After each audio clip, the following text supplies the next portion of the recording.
이 새벽에 함께 은혜 받을 하나님의 말씀, 사도행전 1장 4절 5절 말씀 봉독합니다. 사도와 함께 모여서 그들에게 분부하여 이르시되 예루살렘을 떠나지 말고 내게서 들은 바 아버지께서 약속하신 것을 기다리라.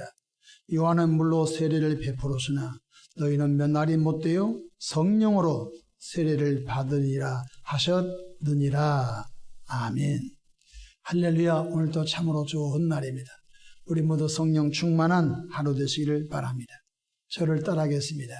오늘도 나와 우리 가정 우리에게 기적이 일어납니다. 아멘. 저는 본문 말씀을 통하여 어떻게 하면 성령으로 세례를 받을 수 있을까, 이런 제목으로 함께 은혜를 받고자 합니다. 어떻게 하면 아버지께서 약속하신 성령 세례를 받아 경건하고 거룩한 삶을 살며 또한 예수 그리스도의 십자가의 복음 사역을 왕성하게 할 수 있으며 더 나아가 이 병든 사회를 아름다운 하나님의 나라로 만드는 이 사회 성화를 이룰 수 있을까요? 그것은 인간 힘으로 안 된 것입니다. 그것은 성령 세례 받아야 합니다. 성령 세례란 죄를 싸워 이긴 능력 있는 신앙생활과 교회를 통한 복음 사역의 확산을 위하여 주님께서 주시는 선물인 것입니다. 그럼 어떻게 해야 성령 세례 받을 수 있을까요? 첫 번째로 예수 그리스도를 믿고 거듭나야 합니다. 당연히 영혼이 거듭나야 되지 않겠습니까? 예수를 믿지 않는 사람에게 어떻게 성령의 세례를 줄 수 있습니까? 바로 성령 세례는 구원 받은 자에게 주어집니다. 먼저 예수를 구주로 영접하고 자신의 죄를 인격적으로 회개해야 성령 세례를 받게 되는 것입니다. 요한복음 1장 12절에 영접하는 자, 곧 그 이름을 믿는 자들에게는 하나님의 자녀가 되는 권세를 주셨다고 말씀하셨습니다. 이뿐만 아닙니다. 사도행전 2장 38절에 회개하고 예수 그리스도 이름으로 세례를 받으라. 그리하면 성령의 선물을 받으리니, 이 성령의 선물이 뭐냐면 성령 세례인 것입니다. 그러므로 우리는 예수님을 구주로 영접한 거듭난 하나님의 자녀들입니다. 근데 하나님의 자녀들이 죄를 이기지 못하고 육신의 정욕과 안목의 정욕과 이생의 자랑을 이기지 못하는 것입니다.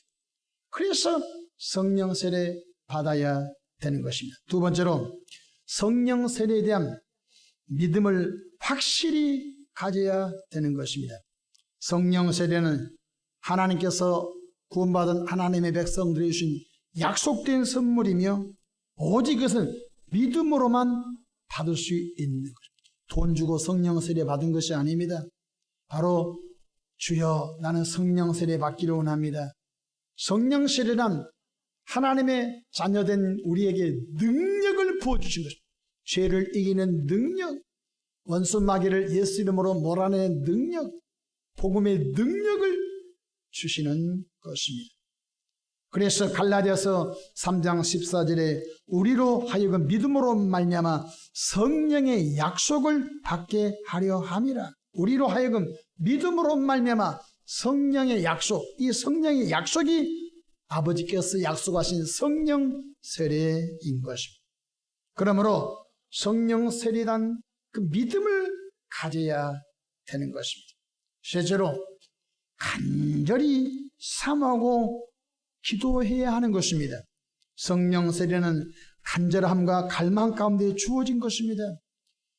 놀고 세속적인 삶에 푹 빠져있는 그러한 교우들에게 성령 세례 임한 건 2000년 기독교 사관에 한 사람도 없는 것입니다. 성령 세례 받기를 간절히 사모하며 기도해야 하는 것입니다. 누가복음 11장 13절에 하물며 너희 하늘 아버지께서 구하는 자에게 성령을 주시지 않겠느냐. 놀고 자기 취미 생활에 푹 빠져있는 그런 교우들에게 성령 세례 임합니까? 아닌 것입니다. 성령 세례 받기를 간절히 사모하고 성령 세례 받기를 간절히 기도할 때에 우리가 알지 못한 그때에 성령께서 선물을 부어 주시는 것입니다.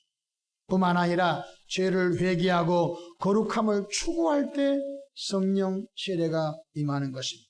성령님은 홀리 스피릿, 거룩한 영이십니다. 죄에 대한 회개와 정결함을 갖춘 마음이 필요한 것입니다. 우리가 손님을 맞이할 때도 우리 거실을 정리정돈하고, 손님을 맞이할 때도 우리가 의복을 정갈하게 입고서 팬티바람으로 손님을 맞이할 수 있습니까? 그러하신 성령을, 우리가 성령의 권능을 받기 원하는데 죄 가운데 있어서는 안 되는 것입니다. 회개하고 정결한 마음으로 성령 하나님을 사모함으로 기다려야 하는 것입니다. 그래서 죄를 회개하고, 죄와 성령은 상극인 것입니다. 죄가 있는 곳에 성령이 임하지 않습니다.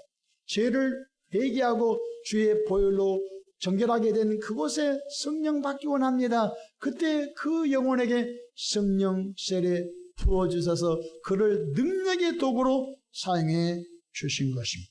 마태복음 5장 8절에 마음이 청결한 자는 복이 있나니 그들이 하나님을 볼 것이며 라고 말씀하고 있는 것입니다.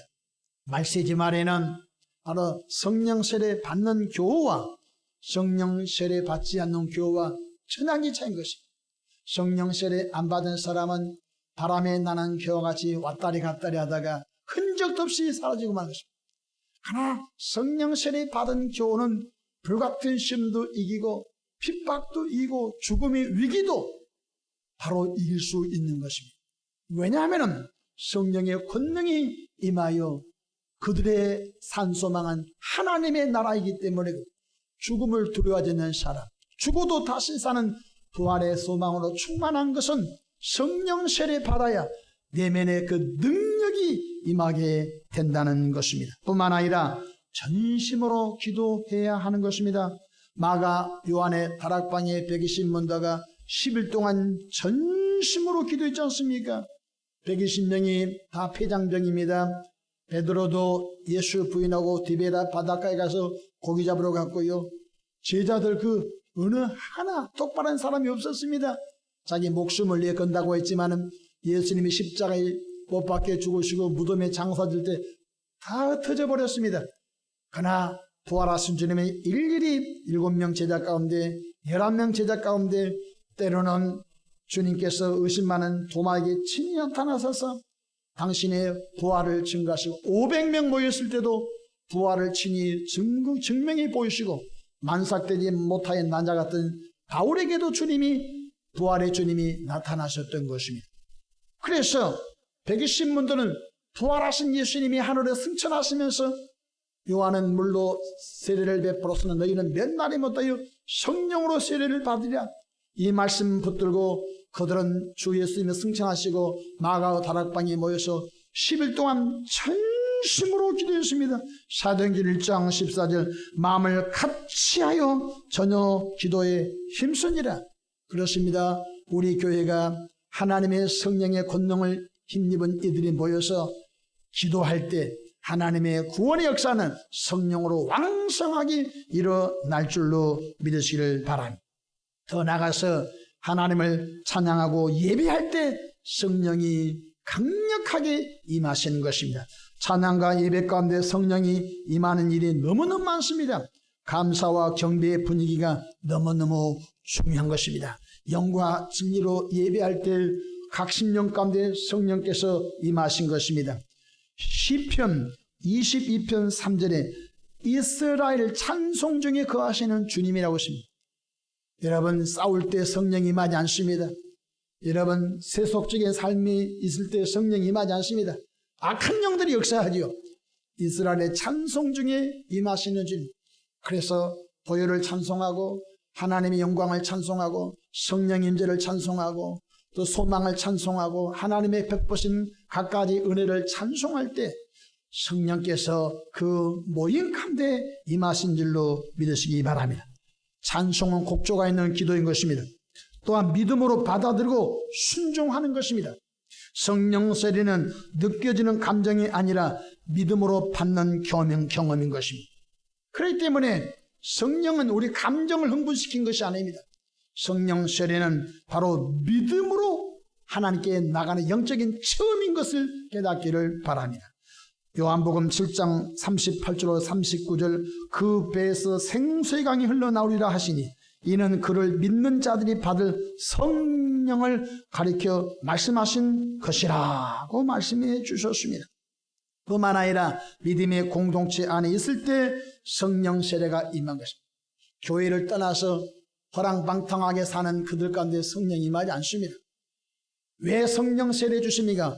교회의 공동체를 세워서 그 교회를 반석 같은 교회를 세워서 그 교회가 그 지역의 구원의 전진기지, 그 교회가 반석 같은 은혜로운 교회를 통하여 그 지역의 거룩한 하나님의 나라를 이루는 영적인 전진기지 삼고자 먼저 구원받은 그들에게 바로 성령 세례 부어주신 줄로 믿으시기를 바랍니다. 그래서 사도행전 4장 31절에 이런 말씀이 있습니다. 필기를 다하며 모인 곳이 진동하더니 우리가 다 성령의 충만함을 받았다고 말씀해 주셨습니다. 사도 요한과 베드로가 복음을 전하였죠. 태어날 때부터 걷지 못한 38년 된 장애인을 고쳐버렸죠. 은과 금은 내게 없거니와 내게 있는 것으로 내게 주느니 곧 나사란 예수 그리스도 이름으로 일어나 걸어라. 손을 내밀어 잡아 당기니 발과 발목에 힘을 얻고 걷고 뛰어 하나님께 영광을 돌렸습니다. 이 일 때문에 무슨 일이 벌어졌습니까? 바로 예루살렘의 주민들이 예수 그리스도를 믿는 구원의 역사로 막스마메처럼 교회로 밀려 들어오게 했습니다. 그러자 유대교의 지도자들은 유대교가 망할 줄 알고 사도 베드로를 감옥에 가다 놓고 다시는 이 말하지 마. 다시 예수님이 이 걷지 못한 사람을 고쳤다고 말하면 죽일게요. 협박했습니다. 그러나 그들이 다시 모여서 믿음의 공동체 예루살렘 교회 안에서 다시 모여 기도할 때 모인 곳에 성령이 진동했다고 말씀하셨습니다. 다시 말씀 사도행전 4장 31절에 빌기를 다음에 모인 곳에 진동하더니 우리가 다 성령에 충만하였다고 말씀해주고 있는 것입니다. 그러므로 우리가 이 말세지 말에 슬기로운 다섯 처녀같이 하나님의 영광을 돌리는 거룩한 은혜의 통로가 되기를 원하거든 반드시 성령 세례 받아야 되는 것입니다. 뿐만 아니라 성령 세례 받기를 인내하며 기다려야 됩니다. 때로는 즉각적으로 응답이 없을 수 있으나 지속적으로 인내하며 기다리는 자세가 필요한 것입니다. 낮에 임할지 밤에 임할지 제자들 120명도 하루도 이틀도 3일도 4일도 오지 않았습니다. 그러나 오순절날 이름에 그들이 10일 동안 기도하는 오순절날 바로 불의 같이 바람같이 성령 세례가 그들 가운데 임함으로 성령이 충만하여 다른 나라 말로 방언하기를 시작했던 것입니다. 그래서 인내하며 기도한 것이 중요한 것입니다. 사도행전 1장 4절 예루살렘을 떠나지 말고 내게서 들은 바 아버지의 약속하신 것을 기다리라. 한번 해보고 성령 세례 안 오거나 거짓말이거나 그러면 사탄에게 지는 것입니다. 성령 세례 임하기를 성령 세례 받기를 인내하며 기도하며 정결하고 거룩하고 또 하나님의 은혜 안에 거해야 되는 것입니다. 그렇습니다. 성령 세례는 능력 있는 신앙생활과 복음 사역을 위한 하나님의 선물인 것입니다.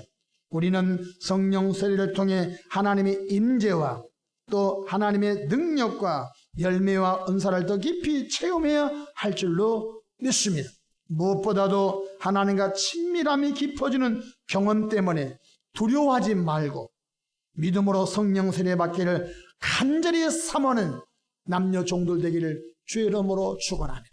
예수님께서 승천하시면서 사도행전 1장 8절에 오직 성령이 너에게 임하시면 너희가 권능을 받고 예루살렘과 온 유대와 사마리아 땅끝까지 이르러 내 증인이 되라고 말씀해 주셨습니다. 하나님의 나라는 말했지 않냐고 오직 능력이 있다고 말씀해 주셨습니다. 처음 사랑 회복되어지며 제단을 접촉한 자는 제단에 접촉한 복을 주시고 성전을 접촉한 자는 성전에 접촉한 복을 준다고 했으니까 여러분 기도에 접촉한 자 성령 세례 임하기를 주의 이름으로 축복합니다. 기도하겠습니다. 좋으신 하나님 우리 아버지, 은혜와 크신 사랑을 감사합니다. 새벽에 주의 백성들 성령 세례, 성령 충만함을 더해 주셔서 갖가지 은혜와 은사를 더해 주셔서 저들도 거룩한 하나님의 나라가 확장돼 가는 일에 사용하여 주옵소서. 감사하고 예수님의 이름으로 축복하며 기도합니다. 아멘.